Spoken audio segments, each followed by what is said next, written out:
અમદાવાદથી મહત્વના સમાચાર અમદાવાદમાંથી ફરી એક વખત નકલી પોલીસ ઝડપાઈ છે। અમદાવાદ ક્રાઇમ બ્રાન્ચે નકલી પીએસઆઈની ધરપકડ કરી। અત્યાર સુધી નકલી ખાદ્ય પદાર્થ એક મહિલા જે સગા થતા હતા એટલે કહેવાતા બેન એમનો ફોન અને એમનો ઇન્સ્ટા હેક કર્યા બાદ એના ઉપર ખૂબ જ બીભત્સ મતલબ એના સંદેશાઓ મોકલવામાં આવતા હતા અને એ અંગે 2019માં સાયબર ક્રાઇમ અમદાવાદ શહેર ખાતે એના વિરુદ્ધ ગુનો નોંધાયેલો અને એમાં ધરપકડ થયેલી હતી। આ આરોપીની જે મુખ્ય એમો છે એ પ્રમાણે શરૂઆતમાં એ shaadi.com, જીવનસાથી.com, બમ્બલિંગ, પ્રૂ, ક્લિયરિટી ટોક, ફોવેર અલગ અલગ પ્રકારની જે પ્લેટફોર્મ્સ જે છે જ્યાં લગ્નના છે પ્લેટફોર્મ્સ યોગ્ય જીવનસાથી માટેના છે અથવા તો ડેટિંગ એપ છે આ બધાના ઉપર એ કાર્ય એક્ટિવ છે અને આ માધ્યમથી એણે અત્યાર સુધીમાં 20થી 21 જેટલી મહિલા એટલે યુવતીઓને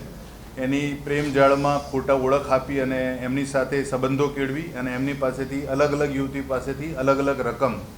એને નાણાકીય જરૂર છે હિસાબે એણે મેળવેલી છે। આ જે બંને ગુના નોંધાયેલા છે અમદાવાદ શહેરમાં એ બંને યુવતીઓને એ